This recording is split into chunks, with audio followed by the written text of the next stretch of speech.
방금 소개받은 NSL렉트의 권봉현입니다. 조금 전에 안 단장님께서 굉장히 중요한 세 꼭지, 그러니까 수요기업, 그 다음에 공급기업, 그 다음에 중간에 컨설팅 해주거나 소정해 주시는 분 말씀해 주셨는데, 사실은 제가 오늘 여기 온 이유도 생각해 보면 그 세 꼭지에 다 관련이 되어 있습니다. 그러니까 저희들은 이제 전기전자 제조업을 하고 있는데, 저희들 스스로 수요기업이기도 하고요. 저희들 이제 자동화 제품, 제가 자동화 CIC라고 명함을 좀 이따 드리겠습니다. 자동화 쪽이라고 하는 사업 자체가 스마트 공장, 스마트 제조를 하는데 필요한 기본 장비, 부품들을 공급하는 사업이기 때문에 공급 기업이기도 하고요. 그 다음에 저희들이 이제 대중소 상생도 있고 여러 가지 있어가지고 초기부터 스마트 보급 사업과 같이 일을 했습니다. 하면서 중간에 저희들이 공급기업과 수요기업을 연결시키는 작업을 하고 있는데, 그 부분도 이제 말씀드릴 텐데 세 가지 다 해당이 됩니다.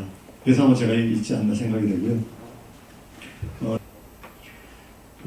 제가 사실은 이쪽에 자동화 쪽에 저희 회사가 사업을 시작한 지가 한 40년 정도 됐고요.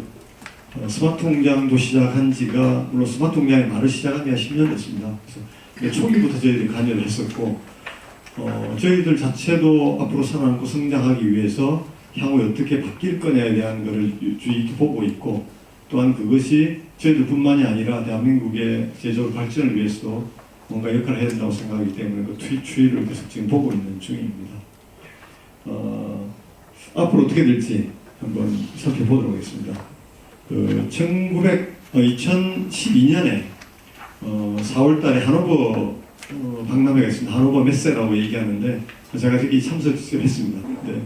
그때 독일이 인더스트리 4.0을 발표를 했었고요. 그때부터 사실 시작인데, 현재 상태로 저 두 나라가 굉장히 안 좋습니다. 중국이 지금 별로 안 좋고요. 독일이 지금 굉장히 안 좋습니다. 근데 독일은 약간은 저는 성장통 같은 거라고 생각을 하고 굉장히 준비를 잘하고 있습니다. 중국이 어디 갈지 잘 모르겠습니다.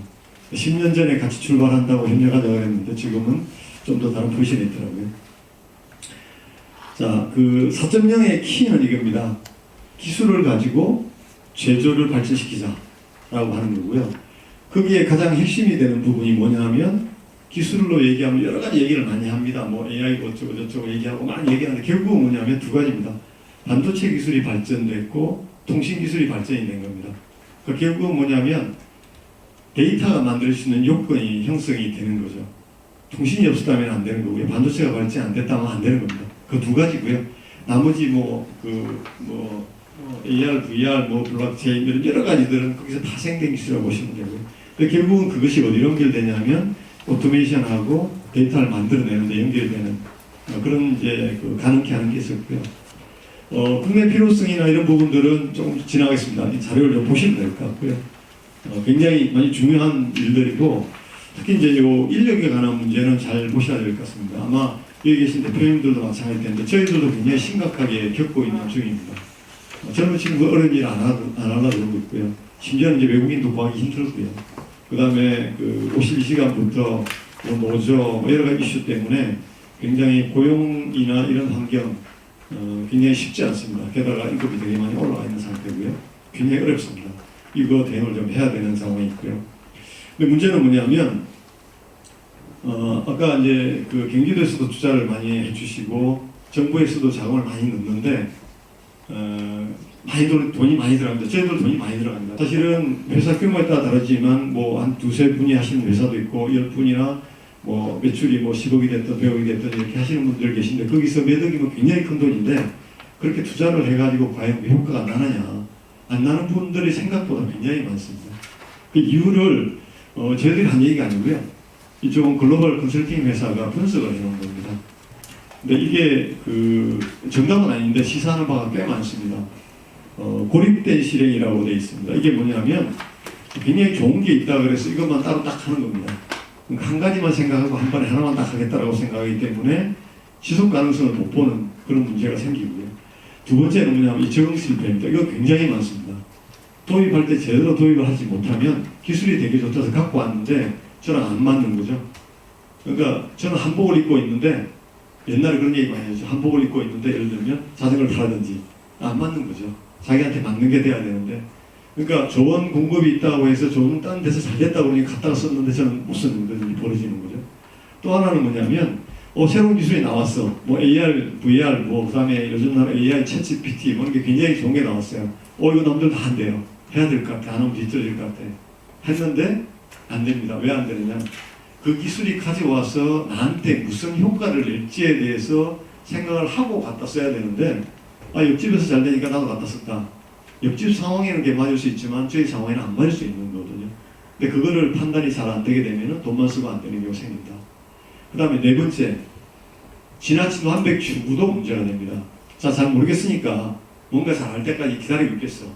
이건 또 안 되는 겁니다. 굉장히 이게 어떻게 보면 모순되는 부분이긴 한데, 그렇다 하더라도 발을 가볍게 당기면서 시도를 하면서 제대로 내가 어떤 가치를 찾을 수 있는지 찾아내는 그런 것들이 좀 지금까지 한 10년 동안 하는 걸 보면서 많은 분들, 아니 많은 회사들의 얘기를 들어보면 그런 부분들이 좀 많더라 라는 생각을 해보게 됩니다. 효과도 되게 좋습니다. 이거 나중에 보시면 될 것 같고요. 맞습니다. 근데 아직도 여전히 좀 전에 단장님 말씀하셨지만 기초가 대부분이죠. 갈 길이 굉장히 멉니다. 자, 그러면 앞으로 어떻게 될지 한번 생각을 해보시죠. 굉장히 세상은 빨리 바뀝니다. 이 그림 제가 상징적으로 그려놨는데 블랙스완이라서 검은 백조입니다. 백조는 하얀 백조고요. 검은 백조라는 게 있다고는 합니다. 뉴질랜드 이쪽 가게 되면 종류가 검은 게 있다는데 일반적으로 검은 백조가 없습니다. 그 다음에 이 검은 백조가 나타나면 눈에 확 띕니다. 그리고 갑작스럽게 나타나게 되죠. 갑자기 흰 백조가 회색 백조가 됐다 검은 백조가 되는 건 아니고요. 그 다음에 이쪽은 회색 코뿔소라고 하는 겁니다. 얘는 멀리 초원에 저 멀리 있는데 얘가 언제 다가오는지 잘 모를 정도로 슬그머니 다가오는 성향이 있다고 합니다. 그래서 이제 얘들이 보통 이제 영어로 블랙스완이나 그레이 리노라고 얘기하는데 회색 코뿔소라고 얘기하는데 이건 무슨 얘기냐면 이 검은 백조는 블랙스완은 우리가 예상할 수 없는 순간적인 일입니다. 코로나 같은 경우가 이런 거죠. 그러니까 내가 뭔가 준비한다고 해서 대응할 수 없는 부분들이 있습니다. 이 부분은 사실 어쩔 수 없어요. 우리 천재지변이기 때문에 어쩔 수 없는 거고, 다만 평소에 대응을 잘할 수밖에 없는 기본, 그러니까 항상 기본을 잘해놓을 수밖에 없는 거죠. 기본이 잘 되는 회사나 국가는 코로나가 그렇게 3년 동안 난리를 쳤는데도 잘 지켜왔고요. 그게 제대로 안 되는 회사나 국가나 이쪽은 고생을 많이 했습니다. 많은 회사들 많고요. 근데 제가 좀 오늘 말씀드리려고 하는 건 이 회색 코뿔소입니다. 이건 뭐냐면 분명히 오긴 올 건데 지금 당장 올 건 아니에요. 내 눈앞에 닥치지 않습니다. 발등에 불이 아니에요. 그러다 보니까 계속 미루는 겁니다. 예를 들면 이제 요 다음 세션에 아마 문선임 연구원님께서 말씀하신 탄소 이런 얘기들인데 탄소? 2030년? 그거 어떻게 될지 모르겠고 2028년? 잘 모르겠어. 언젠가 오긴 하겠지만 내가 그걸 뭘 해야 돼? 라고 하는 부분인데 생각보다 빨리 다가오고 있고요. 생각보다 빨리 가고 있습니다. 그래서 우리는 뭐를 봐야 되냐면 우리가 이제 회사면은 이제 단기 계획도 세우지만 도도 마찬가지고 TP도 마찬가지지만 계획을 세우고 그 다음에 중기 계획을 세울 때에 이런 상황들이 나한테 어떤 영향을 미칠지를 미리 고민을 하고 대책을 준비를 해야 됩니다. 많습니다. 이거 다 영어라서 모르긴 한데 굉장히 많은 일들이 지금 벌어지고 있죠. 특히 CBAM 같은 경우는 탄소에 관한 얘기를 이제 다음 세션에서 말씀하시겠지만 CBAM이라는 게 있고요. 이 CCA라는 게 이게 미국에서 돈 만들고 하려고 하는 중인데 똑같습니다. 결국 뭐냐면 탄소를 얼마나 사용했는지에 따라서 세금을 매기겠다는 얘기입니다. 그러니까 자기들 200년 동안 산업혁명 한다고 유럽하고 미국이 지구 다 망가뜨려 놓고 후진국들이 따라오려고 그러니까 못하게 사들이 걷어 차는 겁니다. 실질적으로. 그 법을 만드는 거예요. 근데 어쩔 수 없습니다. 따라가지 않으면 먹고 살기 힘드니까 준비를 해야 되는 거죠. 그 중에서 우리가 좀 봐야 될 게 뭐가 있냐면 DPP라고 하는 게 있습니다. 유럽에서 하고 있는 건데요. 사실은 디지털 제품에 대한 여건입니다. 그러니까 내가 유럽에다가 예를 들어 물건을 팔려면 내가 얼마만큼의 탄소를 써서 어떤 소재로 어떤 과정을 거쳐서 물건을 팔았는지를 만들었는지를 증명을 하지 못하면 그만큼 세금을 더 내야 되는 겁니다. 2027년부터 DBP라는 게 있습니다. 디지털 배터리 패스포트라고 있는데 배터리 쪽은 2027년부터 시작입니다. 거기에 시작에 효과가 있다고 되면 얘 바로 할 겁니다. 그러면 결국 뭐냐면 10%가 됐든 20%가 됐든 우리는 그 정도를 갖추고 있는 사람보다 훨씬 더 많은 비용을 들여서 세금을 더 내면서 물건을 팔 수밖에 없죠. 경쟁이 떨어지는 거죠. 그러니까 결국 이건 뭐냐면 생존에 관한 문제가 되는 겁니다. 지금은 DPP는 어디까지 와 있냐면 디지털 명함 정도로만 되어 있습니다. 그냥 우리가 명판에 붙는 거를 그냥 디지털하는 정도까지 되어 있고요. 그 다음 단계는 탄소 사용량이 들어갈 겁니다. 그게 지금 시범적으로 독일에서 진행 중이고요. 그 다음에 또 하나 나중에 충격적으로 올 게 챗GPT로 대변되는 AI 쪽인데 생성형 AI라고 얘기하는 건데 지금은 아까 제가 회색 불서 말씀드린 것처럼 멀리 있는 것처럼 보이는데 조만간 나타날 거라고 말씀드렸던 게 이 AI에 관련된 부분입니다. 잘 보셔야 됩니다. 그러니까 여기는요 미리 뭘 할 건 없습니다. 할 건 없는데 어떻게 돌아가고 있는지 주위에서 무슨 일이 벌어지고 있는지 주위의 경쟁사나 동료들이나 이쪽이 뭘 하고 있는지 대기업들이 뭘 준비하고 있는지 이런 것들이 시간이 되시면 계속 좀 쳐다보고 있어야 됩니다. 세상을 굉장히 많이 바꿀 겁니다. 아마 3년 5년 내로 우리가 하고 있는 모든 일들 엄청나게 바뀔 거라고 생각이 되고요. 여기 계신 분들 다 휴대폰 쓰고 계시는데 휴대폰 생긴 지 태어날 때부터 쓴 것 같죠. 지금 20년도 안 됐습니다. 2009년이거든요. 15년, 15년도 안 됐습니다. 근데 지금 이거 없으면 못 삽니다. 은행도 못 가고 아무것도 못 합니다. 근데 이게 이 생성형 인공지능이 그런 일들을 저희들한테 가져오게 될 겁니다. 자, 그래서 요약을 좀 하자면 제조 환경이 그 큰 흐름이 몇 가지가 있습니다. 제일 중요한 부분이 탄소로 내변되는 ESG 쪽에 대한 게 나오고요. 이거 요구사항입니다. 이거는 그러니까 그냥 있으면 좋은 게 아닙니다. 없으면 아까 한 것처럼 재원을 왕창 더 내는 수밖에 없습니다. 두 번째, 국수주의죠. 자기 나라만을 위하는 그런 형태들이 계속 벌어지게 될 겁니다. 더 심해집니다. 미국뿐만이 아니라 중국도 마찬가지고 인도도 그렇고요. 사우디 그러고 있고요. 유럽 그러고 있고 다 그러고 있습니다. 일본도 그렇고 우리도 마찬가지입니다. 우리는 우리 살 길 찾아야 되고요. 또 어디까지 영향을 미치냐면 자원도 영향을 미치고요. 그 다음에 클린 에너지라고 얘기하는 우리가 그 탄소를 배출하는 화석연료 말고 풍력, 태양광도 영향을 미칩니다. 왜냐하면 지구상에서 풍력, 태양광이 많이 나오는 지역이 석유하고 가스 나오는 지역하고 똑같습니다. 중동하고요, 호주하고요, 미국하고 러시아하고요. 러시아는 그 태양광 별로 많지 않은데, 그러니까 현재 자원 보유, 자연 부국이 미래의 신재생 에너지 부국도 됩니다. 근데 이러다 보니까 지정학적으로 우리가 잘 알지 못하면 그렇게 끌려갈 수밖에 없는 그런 일도 벌어질 겁니다. 게다가 이제 아까 말씀드렸던 기술은 무지하게 발전하고 있는 중이죠. 이런 일들이 환경이 계속 바뀌어가고 있습니다. 지금 불카라고 해서 굉장히 불확실해지고 복잡해지고 있는 시대가 되어 있는데 앞으로 어떤 일이 벌어질지는 좀 더 봐야 되는 그런 상황입니다. 자, 그래서 그 스마트 제조 갈 때 저는 이제 한 두 가지 포인트를 조금 관심을 두고 보셔야 된다고 생각하고요. 첫 번째는 뭐냐면 어쩔 수 없이 자동화하고 데이터에 관련된 부분입니다. 이 부분은 뭐 제가 가장 강조를 하고 있는 부분이기도 한데 아까 그 고령화가 아니더라도 실제로는 그 자동화에 대한 요구나 이런 것들이 품질이나 아까 했던 그런 데이터들 때문에 굉장히 많이 필요하게 됩니다. 안 할 수가 없는 상황이 되는 거죠. 그러니까 그 부분 때문에 지금 해야 되는 부분이 있고요. 그래서 그 중에서 꼭지를 보게 되면 자동화가 반드시 필요한데 이 자동화라고 하는 것은 아까 뭐 자율공장, 자동공장처럼 완전히 풀 자동화가 아니라 좋습니다. 조금 이따 제가 예를 하나 보여드릴 텐데 사람이 하더라도 실수가 없이 만들 수 있는 그런 규모면 되는 겁니다. 자기 스케일에 맞게 하면 되는 거고요. 그 다음에 중요한 게 뭐냐면 데이터를 내가 가질 수 있느냐에 관한 점 생각보다 중요합니다. 저희들이 이제 저희 공장에 로봇을 많이 쓰는데 일본 로봇들을 좀 쓰고 있습니다. 근데 제가 그 데이터 올려서 로봇의 수명 분석을 하려니까 그 로봇 회사들이 데이터를 안 내놔요. 자기들 데이터이기 때문에 못 준다고 합니다. 그래서 돈을 좀 더 줬더니 데이터를 몇 개를 줘요. 더 달라고 했더니 그건 더 이상 못 준다고 합니다. 근데 저희들도 그 대기업도 그렇게 하고 있는데 일반 기업들은 저 데이터를 구하기 되게 힘듭니다. 근데 결국 그런 게 없으면 뭐가 되냐면 아까 얘기했던 유럽에서 요건 DPP가 얘기하는 내가 탄소 얼마 썼는지 제조 공정이 어떻게 됐는지에 대한 거를 제가 만들어낼 수가 없어요. 그러니까 데이터 독립이 되지 않으면 불가능한 얘기고요. 이 표준화 아까 재단장님 말씀하셨는데 표준화가 돼야 됩니다. 이거 나중에 연결시켜서 다 연결해야 되거든요. 연결 안 하면 표준화가 안 돼 있는 데이터는 그냥 데이터 쓰레기입니다. 데이터 늪이라고 얘기하는데 데이터는 많은데 쓸 게 없는 거죠. 그런 일이 벌어지게 됩니다. 그래서 데이터를 어떻게 할 거냐에 대한 부분 고민해야 되고요.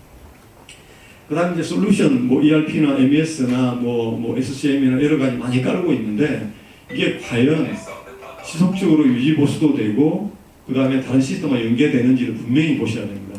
그러니까 이게 뭐 500만 원, 1000만 원 싸고 비싸고 이게 더 중요한 게 아니라 이게 다른 시스템과 어떻게 연계가 될 거냐. 아까 얘기했던 데이터를 가지고 뭘 할 수 있느냐에 대한 거 반드시 봐야 되는 부분이고요. 마지막으로 조금 더 그 데이터가 모이고 나면 이제 데이터를 활용에 관한 부분이 나오게 됩니다.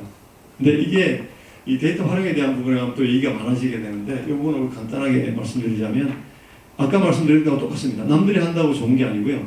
내가 필요한 거에 할 수 있는 솔루션은 되게 많습니다. 캄프 같은 데 가도 있고요. 그런 레퍼런스는 구할 수 있고 필요하면은 뭐 TP에 질문하셔도 되고 TP에서 그 대기업들이 생각보다 요즘은 상생에 대해 생각을 많이 하고 있습니다. 그래서 저희들한테도 질문이 많이 옵니다. 저희들 굉장히 잘 대응을 해드리고 있고요.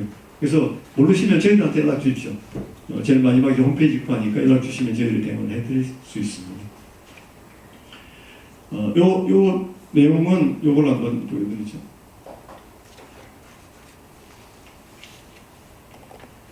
이게 뭐냐면 그 사람이 조립을 하는 겁니다. 완전 다 로봇이 조립하는 게 아니고요. 사람이 조립을 하는데 스마트 워크벤치 초보자도 실수 안 하고 조립하는 겁니다. 고령화로 인해 휴먼 에러가 발생하는 공장에서 유용한 작업 시스템입니다. 화면에 조립 순서하고 작동 방법이 다 나오고요. 그냥 이 사람은 따라만 하면 됩니다. 그리고 한 공정이 안 끝나면 그 다음 공정으로 넘어가지 않습니다. 센서를 통해 오사용을 방지합니다. 그러니까 이런 것들을 저희들이 공장에 쓰고 있는데 실제로 이걸 보고 저희 협력사나 다른 분들이 우리도 만들어주세요 하면 저희들이 이걸 만들어서 해드린 적도 꽤 있습니다. 부품에 부착되어 있는 바코드를 인식함으로써 오작업을 예방 관리합니다.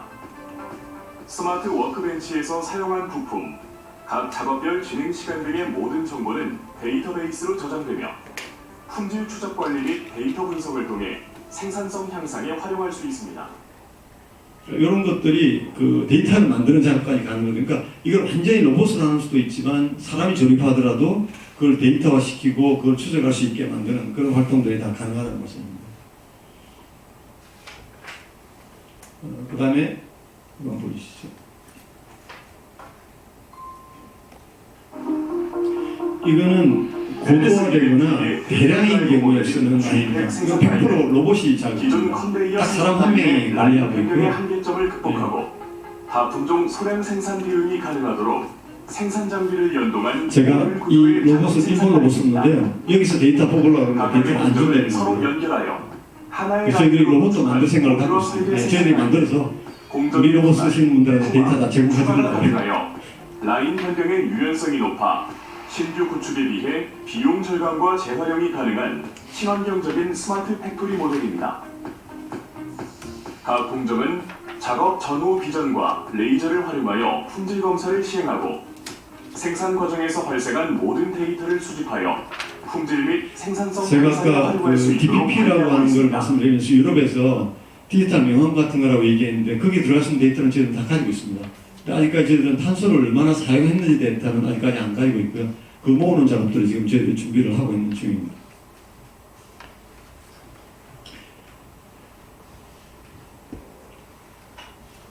그 다음에 두 번째로 제가 말씀드릴 거는 그 지속 가능성입니다. 그러니까 이게 아까 말씀드렸던 것처럼 혼자서 할 수 있는 일이 아니고요. 내가 물건을 만들지만 우리한테 부품을 납품하는 업체가 있고 그 다음에 내가 물건을 만들면 그 부품을 사용해서 장비를 만드는 업체가 있기 때문에 전체 밸류체인이 쭉 이렇게 연결이 되게 됩니다. 이렇게 되게 되면 그 앞단하고 뒷단의 연결에 대한 부분이 굉장히 중요하게 됩니다. 그래서 연결하는 부분하고 누구랑 어떻게 협업할 거냐, 그 다음에 지속적으로 어떻게 갈 거냐에 대한 부분이 가장 큰 부분이고요.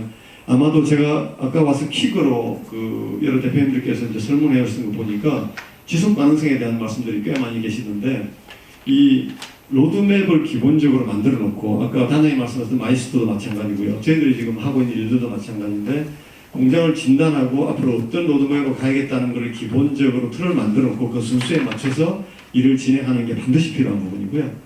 그 다음에 대기업들 활용하십시오. 굉장히 아까 한 대로 생각보다는 오픈 마인드고 옛날의 대기업하고 많이 다릅니다. 그리고 이거 있습니다. 우리 콜럼버스 달걀을 그러죠. 달걀 세울 때 한쪽 끝으로 깨서 세우는 게 콜럼버스 달걀인데 모르는 사람은 그 정말 어려운 일이지만 아는 사람은 아무것도 아닌데 이 그 보통 대기업, 중소기업이나 중견기업에서 가서 저희를 보면은 저희들이 10년 전이나 5년 전에 고민했던 거를 똑같은 고민하시는 분들 되게 많아져요. 그 고민하실 필요가 없는 거예요. 시행착오를 하실 이유가 없는 거예요. 근데 그런 것들에 대해서 손들고 물어보면 대답을 많이 해줍니다. 그러니까 대중소 활용 되게 많이 하셔야 됩니다. 그 단장님도 그 협력하는 생태계 하면서 그 공급기업도 중소기업뿐만이 아니라 대기업도 같이 이제 하려고 하고 계신 부분이 사실은 그런 부분들인데, 그렇게 애로사항 기술들은 삼성도 뭐 상생 많이 하는 걸로 알고 있는데 그런 것들을 활용하시면 될 것 같고요. 그 다음에 아까 말씀드렸던 앞뒤 밸류체인 연결한 부분 생각을 해야 됩니다. 저만 잘한다고 되는 게 아니라 저한테 부품 공급하는 사람이나 제가 자료를 잘 넘겨줘야 그 다음에 다음 분이 그 자료를 활용할 수 있는 겁니다. 이런 부분을 생각을 하셔야 되고요. 가장 중요한 아까 했던 지속적으로 이게 사업이 될 거냐. 그러니까 결국은 뭐냐면 우리 사업하는 분들은 그렇습니다. 내 공장을 멋있게 만들어서 보여주고 쇼하려고 공장을 자동화하는 게 아니거든요. 스마트 공장 만드는 게 아니고 돈 벌고 회사 키우기 위해서 하는 겁니다. 이걸 높이기 위해서. 결국은 공장을 스마트하게 만드는 것과 동시에 뭘 해야 되냐면 사업적으로 도움이 되는 일을 해야 되는 거죠. 저희들이 지금 운영하고 있는 것 중에서 텍스퀘어라는 걸 운영을 지금 하고 있습니다. 이게 뭐냐면 약간은 중립적으로 저희들이 상생 관점에서 운영을 지금 하고 있는데 여기에 들어가는 그 비용은 저희들은 지금은 저희 내부 비용으로 다 쓰고 있습니다. 그러니까 규모가 그렇게 크지 않기 때문에. 그래서 이 공급기업하고 수요기업들이 다 연결되어 있고요. 꽤 많이 들어가 있습니다. 공급기업은 저희들이 선별해가지고 한 120개 정도 지금 들어와 있는 중이고요. 그 다음에 수요기업들은 많습니다. 거의 이제 1,700개, 2,000개까지 지금 되고 있는 중이고요. 저희들 나름대로 멘토를 데리고 있고, 그래서 아까 얘기했던 로드맵을 그려주거나 에로 기술에 대한 걸 대답을 해주거나 아니면 이제 추진단하고 합쳐가지고 이런 도입 사업 할 때에 어떤 걸 하면 좋을지를 같이 논의하거나 하는 것들을 하고 있습니다. 자, 그래서 마무리하겠습니다. 조금 길어졌는데 지금까지 스마트 제조 10년 동안은 뭐였냐면 하면 좋은 거였어요. 하면 좋습니다. 왜냐하면 효율도 높이고 아까 보시다시피 분량도 줄어들고요, 매출도 늘어나고요, 인당 생산성 높아지고 되게 좋습니다. 하면 좋습니다. 근데 지금부터 10년은 어떤 거냐면 안 하면은 회사가 존속을 못 합니다. 자, 아까 DPP 얘기했는데요. 유럽에 물건을 파는데 DPP가 없으면 안 됩니다. 애플은 벌써 앞으로 향후에는 R200이라고 얘기하죠. 신재생 에너지를 가지고 부품을 생산하지 않으면 애플에 납품을 못 합니다.